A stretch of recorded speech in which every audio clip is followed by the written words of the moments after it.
feel like I was a hater before of Tank. That's Gervonta Davis. If you guys don't know, the fight went down, which is Gervonta Davis versus Ryan Garcia. I'm a huge fan of Floyd. I'm thinking Floyd is a one in forever. And by the way, I still believe Floyd's a one in forever.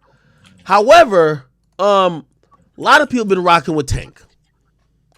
He's a guy who fights at the lightweight division. And in the lightweight division, which I believe is like 130 or something like that, he's been knocking people the fuck out. Now, Ryan Garcia, who's this gentleman right here, he usually fight 140. I think that's called super featherweight or something like that. Or super lightweight. I don't know, whatever it is. He was going to cut about 10 pounds to go fight Gervonta Davis. Why is this important? These days, celebrity boxing has trumped all boxing when it comes to, like, people expecting fights. Because notoriously, I think this is why the UFC has gotten so popular, fighters pick who they could fight. The thing with the UFC is that if people are ready for, Pereira versus Adesanya or whoever, I don't know some of these names, but whoever you want to see, it's most likely going to happen in the next couple UFC events because it's pretty much set by the company, right? You don't get to pick your fights.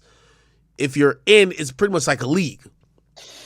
With boxers, what you have is a bunch of people who have built up independent islands. Hey, I'm the king of this division. I'm the king of this division.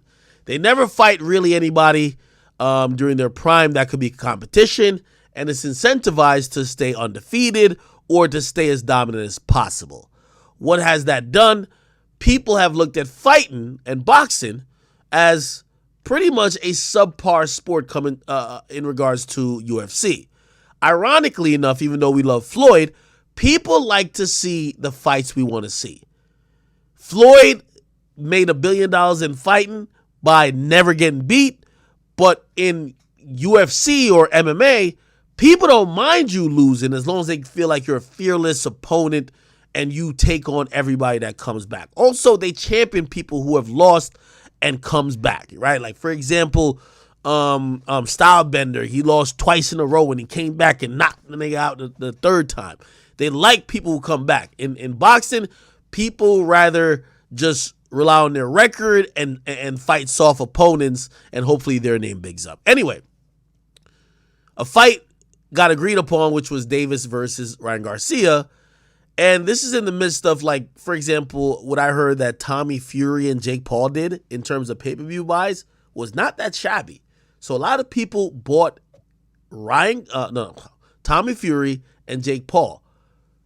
Granted, both of them aren't that great of fighters, but that's a fight that people would want to see. What does that tell the entire market? Hey, if y'all want to get the bag, which everybody's goal is to get the bag, y'all got to do one of these fights. So both undefeated previously, Garcia and Tank got in the ring. I think Tank knocked out everybody but like 3 or 4 opponents. Ryan Garcia knocked out everybody in his fighting record but 3 or 4 opponents, right? They both fought. They both were undefeated. And I don't know. Actually, I ain't gonna lie. I think one time Gervonta may have said something about me on Twitter or something like that. I was hating on him for a little bit. I was like, man, this nigga can't be that good. But every time I seen him fight, bro, he's knocking shit out. I don't know what the fuck.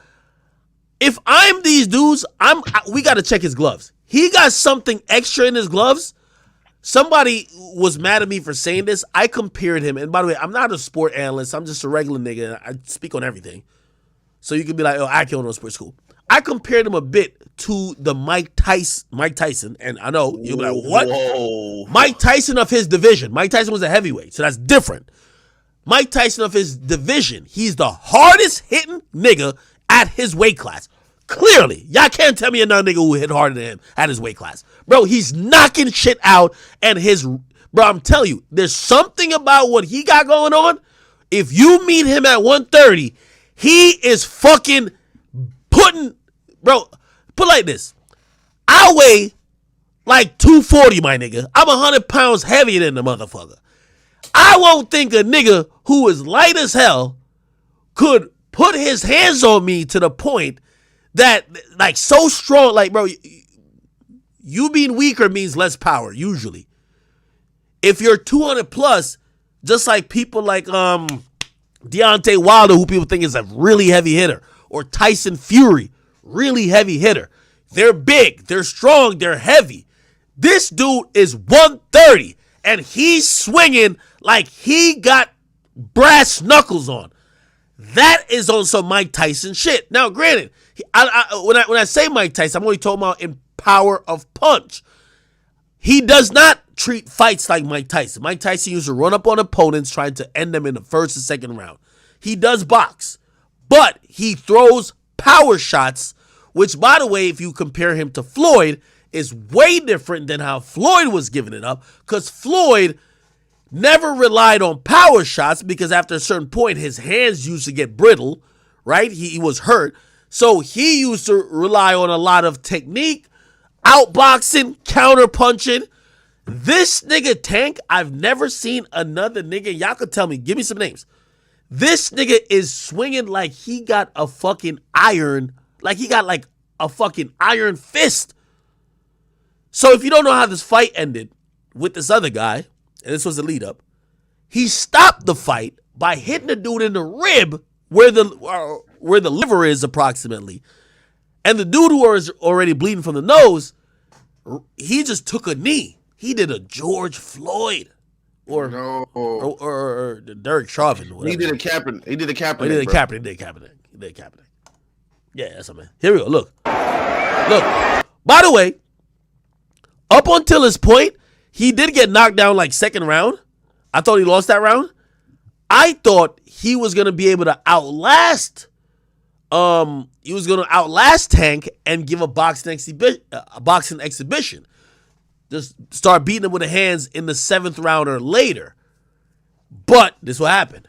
Look, good hit. Bang. Woo! But he catches something here. No. Oh, this was a knockdown. My bad, man. This was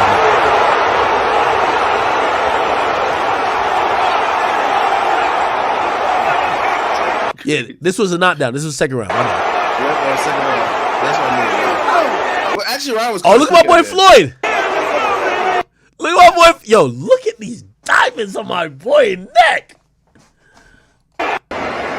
Nah. I thought Floyd and Tank was beefing for a second. And then let me just find the So I was actually let me just find the I want to find the version where he gets Davis. It's on Showtime. It's on Showtime, like Twitter or it's official shit. Yeah, hold on. Bro got hit in the stomach and that shit relapsed on that nigga, bro. Stop it, bro. Nah. Stop it. You don't gotta say that. Nigga was tasting Ciroc. He was tasting everything he drank last night, nigga. Stop it, bro. Nah, bro, for real, nigga. That body shot hit crazier than the jaw shot. Nah, stop it. Hold on. This is a stoppage right here. I got it, chat. I got it. This is a stoppage. Right here. Yeah, that's one of the first left hooks, and that wasn't a dynamite left hook, but it was one of the few left. Whoa! By the way, I thought that was a good jab. Here's the thing, though, and if y'all are good with boxing, y'all got to put some education in the chat or whatever. Every time he would swing that jab, Gervonta Davis is shorter. He would always he would kind of get closer to the ground, which I don't know if that gives a disadvantage or it sets up an upper. I don't know what it does. But it was fucking up motherfucking Ryan Garcia. Here we go. He's been able to get. And then, whoa, I ain't gonna lie. This is a hit right here. Left hooks, he's been able to get in. Another left hook and a right hand by Garcia. And now, Garcia forced to take a knee. This was so confusing.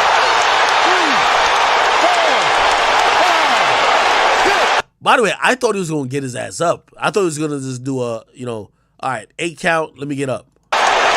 Yeah, bro, he got shit on himself, bro. 9, 10. Shit on himself, man. crazy. Huh? What'd you say? Bro probably shitted on himself. It was some Amiris. Like, gave up. He Just very, very. I gotta try to find a different angle of that. But that was so crazy. Hold on. Is there another angle?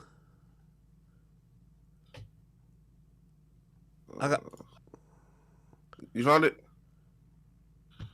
No, I'm looking for another angle of the rib shot. All right, I got you. I need another angle of the rib shot. That rib shot was crazy, bro. By the way, if you guys also don't know, niggas said they should have knew this shit was rigged already once they saw Keith walking him out. Ferraris and Rovers, Sosa, over. There is a focus, there is an intensity that we're... I'm gonna be honest. Hey, I want everybody in the chat right now. Everybody in the chat. Let me see. We live on mad places right now. We on YouTube going crazy. We of course on Rumble. Salute to Rumble. We on Twitch. We on Facebook. Hey, everybody spam right now. If you were in a fight, what song would you walk out to? I'm trying to think of what song you would walk out to that your opponent knows it's over before it's over. Barbie Girl, for sure. Hands down. You're not walking down to that. Like, what's the most devious song you could walk out to? War by Chief Keef. You can't use Chief Keef. And by the way, apparently Keith said, I don't know if y'all seen this. Keith was like, yo, Keith said this. He said, yo, Tank ain't even want to walk out to Finito. He was going to do him way worser. He wanted to be mellow. Oh, my God. What's the worst song? Yo, AZ Kevin on Rumble. I see you, boy. Actually, if a nigga walking out to many men, wish that upon me, love him. Nah, I ain't gonna lie. Many men?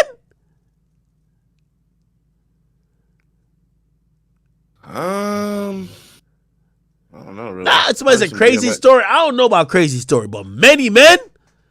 A nigga walking out, many men, I'm thinking he's coming to fight for his life. Somebody says should have ducked for sure.